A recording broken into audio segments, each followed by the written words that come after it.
This is the Voice of Land on the Big Play Network with your hosts, Kevin Arnold and Jay Banky. And right now we are proud to be joined by a fellow Big Play Network member, of course, one of the hosts and members of the Big Play Reflog Show on Monday nights at 9 p.m. on the Big Play Network, but also a Cleveland podcaster and writer, along with BetJack Casino. You can also catch him on the Sports Parlor podcast, joined by Browns legend Phil Taylor each and every single week. Also working with our audio AI system, Peter Tellep. Nick Pedone is on the show. Nick, thank you so much for taking some time and joining us here tonight. What's up, guys? How's everybody doing? Man, we're just loving life and loving Cavs basketball right now. Yeah, it's a pretty easy thing to love, I would say, for once in the last couple of years, definitely. So, Nick, I'll start right there with the Cavs. Just your thoughts. I mean, they go 5-1 on that road trip, and it seems like, yeah, they played against a Utah team that was hampered by injuries and COVID and things like that, and maybe not some of the better teams in the Western Conference, but they took care of business and got through a rigorous road trip for the travel that they had. What makes this team just not use or take a game like against the Warriors where they kind of get their doors blown off and it doesn't have any sort of effect on what they are actually building in that organization? Yeah, the word I would definitely use is resiliency. And I think that all comes back to JB Bickerstaff. That's something that I've kind of been, really trying to put out there is JB deserves his fair share of love and his share of praise for the Cavaliers' success this season thus far. I love what he's able to do, and I love that he's able to rally these guys really on any given night to go out there and do their thing. And obviously they have the young star power now, which is something that's been missing. And the emergence of Darius Garland has just been phenomenal. It's something that we've all kind of been waiting for, but this year it's finally happened. Jared Allen was an absolute steal. Everybody will tell you that. And then Evan Mobley seems to be the last missing piece. So it feels like they finally have built a legitimate roster paired with the coaching staff that could get these guys ready to go and have them, quite frankly, bought in. It's refreshing to see after what we put up with throughout the entire Brown season, for sure. And yeah, I totally agree with you, buddy. I was just saying, right now we both think that he's the coach of the year in the NBA. Yeah, I mean, right? Yeah, I can't think of anybody that's done a more impressive job, especially so early in the season, already surpassing the total wins of last year, and crushing what Vegas had them slotted at for the over-under. I mean, the Cavs are a legitimate team. And I know, like Kevin said, in this road trip, sure, Utah was undermanned. And then last night against the Oklahoma City Thunder, like they were down by 18 against a bad Thunder team with another really good star in Josh Giddey. But look, like you can only play who's in front of you. And they were down 18, but they stormed right back and they were able to secure the victory. So I can't be too upset about anything that I see out of these guys night in, night out, from top down. And I'm in agreement with you guys. I can't really think of a coach that I would have as coach of the year other than JB Bickerstaff. And in the same breath, I'd venture to say Kobe Altman could toss his name in there for executive of the year. I mean, the Jared Allen thing was last year. Okay. But then drafting Evan Mobley third overall, Evan Mobley has been a better pro athlete than he was a college athlete. Like that's incredible. And then the work that, that Kobe and JB both in tandem have done to bring in Ricky Rubio, to bring in Rajon Rondo virtually overnight after that Rubio injury happened. These guys are all in. They understand if they beat Brooklyn tomorrow, they are one game out of first place in the Eastern Conference without LeBron James for the first time in my lifetime. And I'm here to buckle in and ride with it. I love this team. I mean, look at Lauri Markkanen. There's another guy you picked up that just Chicago, they weren't using him right, and he came here and found a home. So you give that another hats off to JB Bickerstaff and Kobe, man. And that's a tradable contract too. Talk about Lauri Markkanen, Young Bull, and Colin Sexton and what they could do at this deadline if they want to go out there and grab a wing. Karis LeVert is a name that I've heard and a name that has been, just teased and out there a bunch that the Cavs are certainly interested in. But Lauri Markkanen, they were able to get that guy in here, extend him on a manageable 3-year deal. So now that if you're another team looking for a player like Lauri Markkanen, where you're going to get really good production, probably not all-star production, but really good production, you could do it for an affordable contract. So that makes all the sense in the world. And they've just done a phenomenal job over there in Independence. And it seemed like right when people started losing faith, right when there was doubt creeping into everyone's mind of how long is this rebuild going to take? How long can we stomach Kevin Love on a max contract going out there and playing 14 games a season? Like how long until something has to give?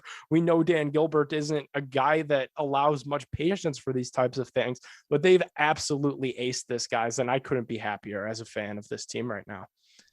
I mean, you mentioned one of the guys that just has taken on a whole new mentality with this team. We thought Kevin Love was trying to force his way out. That we talked a few times about that, kind of the microcosm of who Kevin Love was at that point, that Toronto play where he just tosses it in, doesn't really care, and then they knock down another three, and the Cavs are getting beat pretty bad in that game. So Kevin Love taking on the role of a bench player, I think speaks to what this coaching staff has been able to do, because Kevin Love is in a better place and doing what he did in Minnesota, but in a bench role. And that's so vital to have coming off the bench. But Pedone, you mentioned, Evan Mobley and coming in the draft, but also this team kind of just playing together. We got guys that we can talk about individually, but for the first time since LeBron, like, we have a team playing together. We're not frustrated. Yep. We're having fun during regular season basketball. We're not frustrated because they're waiting to turn on some imaginary switch in the playoffs. Yep. I mean, how refreshing is that for you watching this team, just seeing them play that way? Jay has even mentioned on the show, Pedone, that he's having, a little bit more fun watching this, or has a little bit more faith in this team than with LeBron, because of those ebbs and flows of turning on or turning off that switch. Well, it's different, right? And it's crazy because it's fun when you're watching it and you're winning it. It's like, I can't believe this, but it's almost like they're doing it so quietly, because it's like, where's the drama? Like with LeBron, you knew you were going to win, 50, 60, hell, sometimes, into the late 60, 70 game a year. Like, those runs were phenomenal, but you knew and you understood right when LeBron came back that with that came a lot of drama. It's who he is. It's guys that will constantly be on the trade block, that you'll constantly be leaking things to the, Wojs of the world, which LeBron and Woj don't have the best relationship. LeBron goes through Windy, but story for a different day. But all those things that happen with LeBron James led teams happen, but you're able to stomach it because with that you win games and you go to 4 straight finals, and it's all fine and great. But this team is so different, and it's different than any Cavs team really since 2002 when LeBron entered the league. And it reminds me a lot of the 2015 Atlanta Hawks, which ultimately lost to LeBron James. But during the regular season, it was very Cavs-esque. It was like, who wants to play these Hawks? They had Kyle Korver shooting the absolute hell out of the ball. They had Jeff Teague back on that team, just a bunch of random dudes that understood their role, that bought in, and it worked. So I hope that the Cavs could find, some postseason success. But listen, even if they don't, this year is a success already. And if they could make the playoffs and get these guys some valuable minutes in the playoffs, that means the world to me. Even if they get swept in the first round, even if they lose by, in 5 games in the first round, look at the Phoenix Suns. The Phoenix Suns 2 years ago didn't even make the NBA playoffs. They were in that silly NBA bubble and made it through the play-in game and the tournament, but that experience got them to go to the next level with Chris Paul, where they were then able to make a legitimate NBA playoff push into the NBA finals, where they ultimately fell short. So I think that experience is going to be so valuable for these Cavaliers in the months to come. And I think they truly will get there. So we're going to have home playoff basketball at Rocket Mortgage Fieldhouse again. I'll tell you right now, no one in the East wants to play the Cavs in the playoff series, because they're young, energetic, play defense, and they're big, and they're built differently than everybody. where everyone else built to play wings and shooters. These guys are like, we're just going to dunk on you and shoot threes with Garland. Yeah. And then deal even with our it. big Like, guys could shoot threes. So like try to figure Yeah. that out. When you don't know what you don't They're a know as nightmare a young matchup. player too. I mean, Jay, you've kind of talked about this too. You don't know what you don't know as a young player, and they are inexperienced. Neither, Mhm.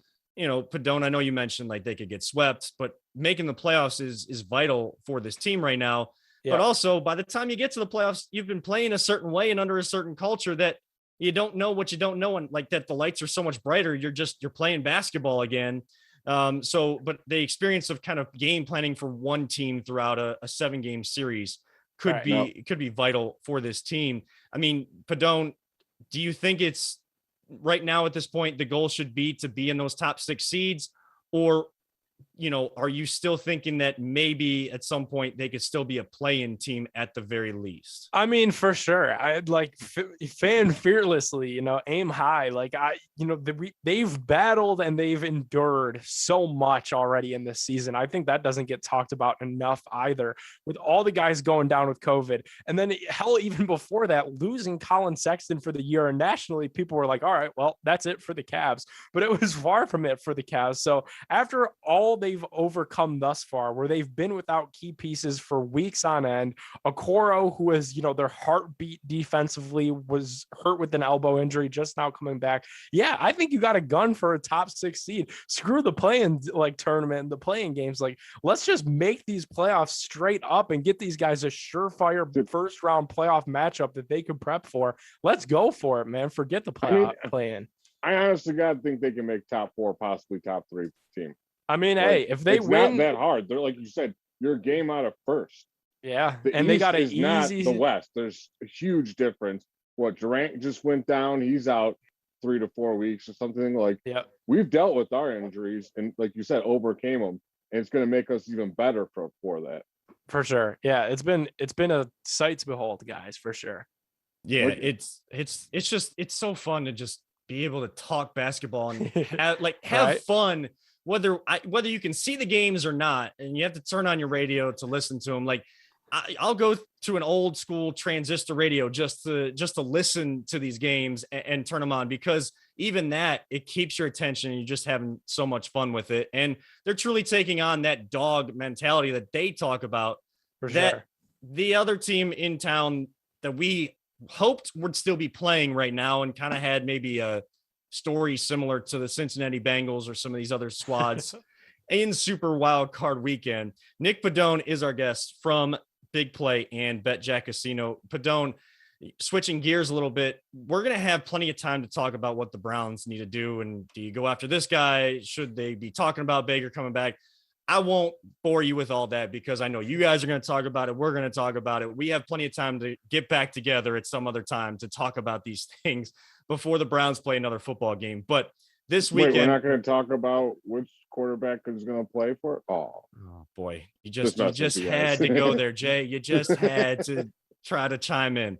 No Baker Wars this week. Oh man, you know we don't get into that on this show, man.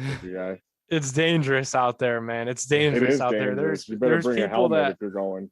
Yeah, there's people out there that want Joe Flacco as, like, I've seen the craziest things. Yeah. You know, I'm not on Twitter that much. Like, surprisingly, I tweet, get my jabs in and get the hell out. Like, it gets toxic when you start reading your own replies and like reading things under what the teams tweet. Like, that's when it gets insane and it gets hectic, especially like, you know, Twitter is so good and it's so advanced now as a platform that you could filter who you see when they mention you. You know, if I follow you, I'll get the notification when you tweet at me. But if I don't follow you and I don't like your content and engage with what you're putting out there, you're just another voice in the bottom of my reply. So yeah, Baker Wars are absolutely crazy though. You can't say one thing one way or another without it. It's like politics. Chris McNeil always makes the joke on the Big Play Reflog. Like you look all the way down on one side, it's like, well, that's crazy. And then you look all the way down on the other side, it's like, well, that's even more crazy. So I don't know which way to go. Baker Mayfield, as we sit here on Sunday, January 16th at 7:31 p.m. Eastern time, is the starting quarterback of the Cleveland Browns. Jimmy Garoppolo is trying to give away an NFC wildcard game on CBS in primetime right now. So I don't know what people want to do with this quarterback position, man. It's going to be a long off season in Berea, as it always is. Well, thank God we got the Cavs, but yeah. Yeah, thank God for the Cavs. APJ, you just said it. He's talking too much sense. It's, you got the craziness one extreme or the other, but once you start talking sense and realistically, boy, that's the person that everybody goes after. Both sides of the craziness. That's when they come together, because they go after the people that are actually realistic, because you're speaking truth and they don't want to hear it. But here's my thing, man. So you got people in the Baker wars. Like, if we really want to talk about this, here's where it falls. And this is the truth, whether people want to hear it or whether I want to hear this now. So you got people on Twitter that will literally write poems for the guy. They're in love with the guy. They would rather ride with 6 over Patrick Mahomes, Aaron Rodgers. 6 is their guy. That's one side. And the other side, you have people that would rather have, Drew Lock, Trubisky, Flacco. They think Baker is one of the worst busts in NFL history. The truth lies somewhere in the middle, as it always does. The truth is somewhere in the middle. He's not Patrick Mahomes. He's not Tom Brady. He's not Aaron Rodgers. Okay, we know that to be a fact. What we also know for a fact is right now, at this current juncture, when healthy, he is better than Joe Flacco, than Drew Lock, than some of these random Teddy Bridgewater names that get thrown out there. So the middle is where Baker Mayfield lies. And I think that's hard for people to stomach, especially in the year 2022, where every argument, every debate about everything needs to be so polarizing, so extreme, so over the top that we get lost that it doesn't have to be, black and white. There's gray area in the middle. Star Wars nerds, absolutes are for Sith Lords, man.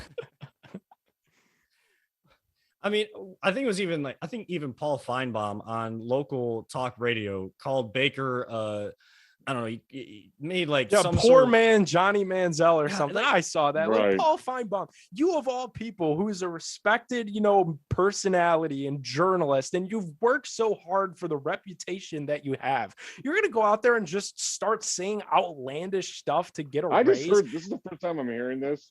I gotta react. And Kevin knows how I feel. Johnny Manziel, did he try his hardest when he was here? Absolutely not. Get off my team. Now, Billy Baker, Manziel tried harder than hardest. Johnny. Billy tried harder than Johnny. True. As long as you try your hardest and you're on my team, I'm going to root for you no matter what. Just try your hardest.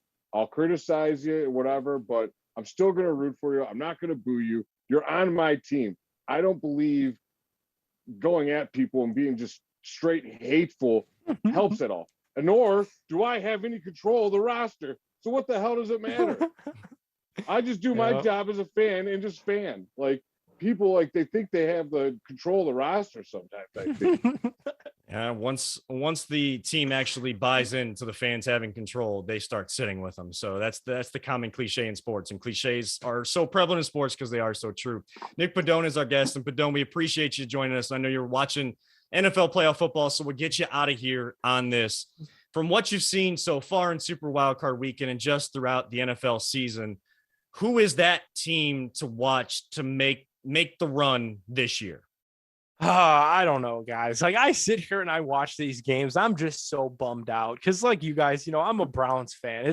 I love football. I realize that in a couple months here, March, even after the draft, June, I'm gonna be sitting around watching the Guardians play at 3:00, saying, "Oh my God, I wish I had some football." Like, this sucks.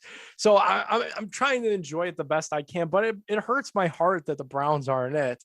With that said, I think I really like, the more things change, the more things stay the same. So for that, with that being said, I like Tom Brady. I like Aaron Rodgers. They are, the two best quarterbacks with two of the best coaches. Obviously, we'll have to see what happens tonight with Kansas City and Pittsburgh. A lot of sharps kind of like Pittsburgh plus 12 in that game. So kind of have Pittsburgh covering and making that a little bit closer of a game than what people are anticipating as we get closer and closer to kickoff there. But for me, I'm looking at the old heads, man. I'm looking at Rodgers. I'm looking at Tom. My Super Bowl prediction, I guess if I had to make one, I'm going to ride with the Packers over the Chiefs. I think they're just the two best teams, and the Packers are the best team because they have the best quarterback. But but yeah, it sucks. It's tough. I hate watching Cincinnati in the playoffs.